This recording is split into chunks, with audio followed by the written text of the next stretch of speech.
I'd now like to introduce one of our valued clients, a fairly new client, Jo from Rubies in the Rubble.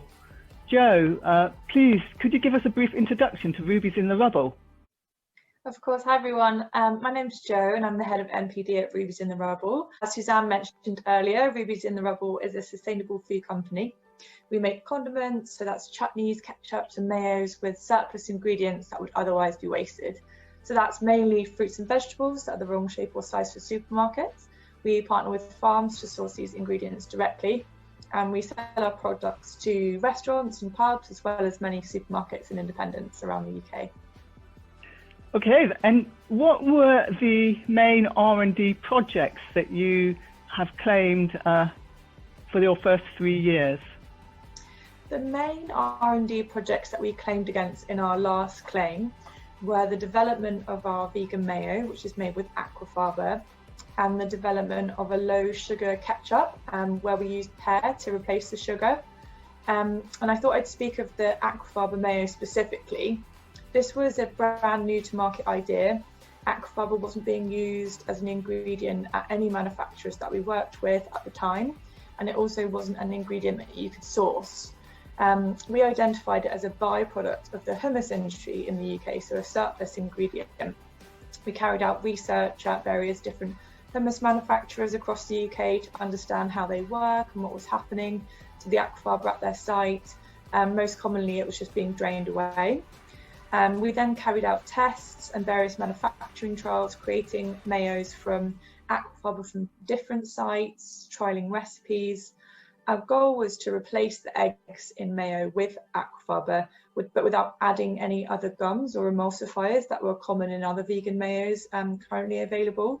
So we wanted to create an improved product that was also utilising a surplus ingredient, and we worked with a consultant to help us with some of the recipe development.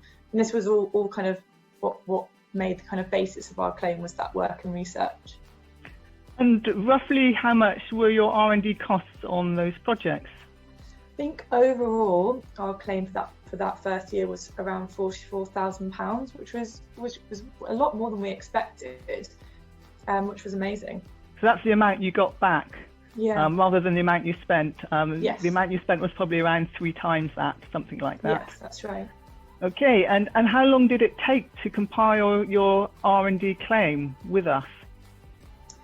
I think the first time it took a few months, perhaps longer for that first time than moving forward. It took some time initially to understand which of the projects that we'd worked on would be valid to claim for, and it was definitely really helpful working with the consultancy to do that. And once we'd identified which projects were appropriate and valid to claim for, I'd say after that it's fairly straightforward. As you mentioned, writing up the technical justification, working through our accounts to assign expenditure to the correct projects, and also kind of catching up with our team to understand the time spent on all the projects, and that's sort of what took the most time, I think. Okay, so and once, and once you'd got your claim in, how long before HMRC actually settled your claim and made the payments? I double checked this because I wasn't 100% sure. So we submitted our claim in December and the claim was settled in January, so only a month, so not very long. Yeah, they do have a target of settling all claims within 28 days. So they did meet that target for you, and they do meet it in most cases. Occasionally there's a hiccup. What do you see as the main pros and cons of making an R&D claim? I think the most obvious pro is that these funds exist and they're available to both large and small businesses. And perhaps that's not entirely answering your question, but when I first heard of the scheme sort of casually, I wrongly assumed it would be only available to large businesses with big R&D departments, which certainly isn't the case. So I think that's sort of the biggest pro to me, is that it is available to SMEs, and that's something that we should all make use of if we can.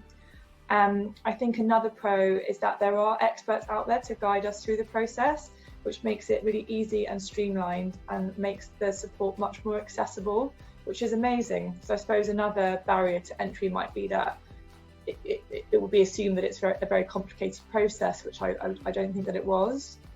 A con, I think I'd say when you begin is that it is a very retrospective process. So I think our first claim was for like a 3-year period, which we did mean that we needed to have really good accounts and detailed accounts to enable us to compile all the information for the claim correctly. But I think moving forward that will become less of a challenge as the periods of time are more recent. Yes, exactly. Those things do become easier when you're working well. If you keep up to date and manage to do your claims with your accounting, then that's a good way to go.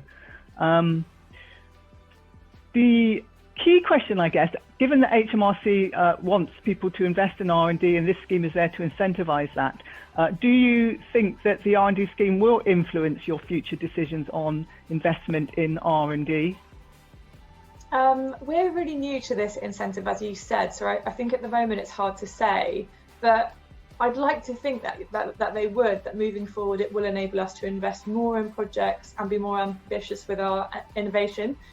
Now that we understand and we can calculate the kind of funds that we'll receive back, I'm hopeful that we'll be able to incorporate that into our project plans, and it will give us freedom to invest more. I think that would be amazing.